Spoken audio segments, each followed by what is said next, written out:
በጸጥታ የሚመሩ በሥራ የሚናገሩ የቤተ ክርስቲያን አባት ብፁዕ አባታችን አቡነ ሳዊሮስ የመንበረ ፓትርያርክ ጠቅላይ ቤተ ክህነት ዋና ስራ አስኪያጅና የደቡብ ምዕራብ ሸዋና ሸገር ከተማ ሀገረ ስብከት ሊቀ ጳጳስ ወደዚህ የሥራ ኃላፊነት ከመጡበት ጊዜ ጀምሮ የመጀመሪያው ስራቸው ያደረጉት በጅምር ላይ የነበሩ የቤተ ክርስቲያኒቷ የልማት ፕሮጀክቶችን ሪፖርት የማዳመጥ እድል ነበር የፈጠሩት። ብፁዕነታቸውም የቤተክርስቲያናችን ቦታዎች ጦም አዳሪ መሆን የለባቸውም፣ ተሎ ለምተው ለቤተክርስቲያናችን ተጨማሪ ገቢ ማስገኘት መቻል አለባቸው ብለው ስራው በጥራትና በሐቀኝነት እንዲሰራ በማድረግ ያው ጨረታው እጅግ አስተማማኝና ህጋዊ በሆነ መንገዱ ተከናውኖ እሱም አልቆ አሁን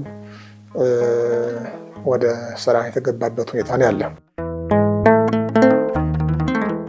ብፁዕ አቡነ ሳዊሮስ የመንበረ ፓትርያርክ ጠቅላይ ጽሕፈት ቤት ዋና ስራ አስኪያጅ ሆነው በቅዱስ ሲኖዶስ ምልዓተ ጉባኤ ከተሰየሙ ጊዜ ጀምሮ ባለፉት 6 ወራት በርካታ የልማት ስራዎች ተሰርተዋል። የተሰሩት ስራዎች ብፁዕነታቸው ካሳለፉት የስራ ጊዜ አንጻር ሲመዘኑ በጣም በርካቶች ናቸው። በአጭር ጊዜ የተሰሩም የማይመስሉ ናቸው። አብዛኞቹ ደግሞ በዝምታ ውስጥ የተሰሩ በማይመስሉ ሁኔታ ውስጥ የተሰሩ መሆናቸው ልዩ ያደርጋቸዋል።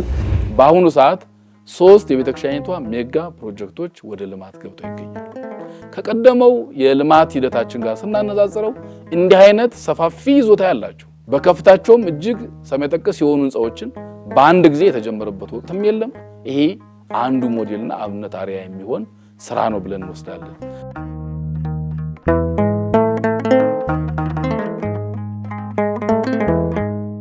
እኔ ያስተዋልኩት የተለየ የሥራ ልምድና ስራን የሚሰሩበት መንገድ የብፁዕነታቸው ጊዜ ያለ መስጠት ነው። ነገርን በጊዜው በዛው ሰዓት ላይ ማከናወን ነው።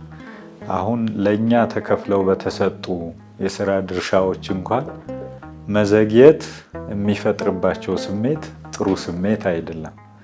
ስራዎች እንዲዘገዩ አለመፈለግ፣ በጊዜና በሚቻለው ልክ በፍጥነት እንዲከናወኑ መፈለግ እነዚህን ውጤቶች አምጥቷል። ከሁሉ የሚገርመው ሁሉም የግንባታ ስራዎች፣ ሁሉም የልማት ስራዎች ብፁዕነታቸው በአካል እየተገኙ የሚመለከቷቸው፣ እያንዳንዳቸው የግንባታ ስራዎች ግምገማዎች ላይ እየተገኙ አስተያየት የሚሰጡባቸው፣ አፈጻጸማቸውን በቅርበት የሚከታተሉባቸው፣ ያለምንም እረፍት ያለምንም መታከት የሚመለከታቸውን ሁሉ በማሳተፍ በቅርበት የሚሰሩበት ሁኔታ ያለ መሆኑ የብፁዕነታቸውን ትጋትና የሥራ ሰውነት የመሪነት ብቃት ጭምር የሚያሳይ ሆኖ ነው የምንመለከተው። የሚያስደንቀው ብፁዕነታቸው ይህን ሁሉ ስራ ሲከናውኑ ብፁዕነታቸው ብዙ ያወሩ።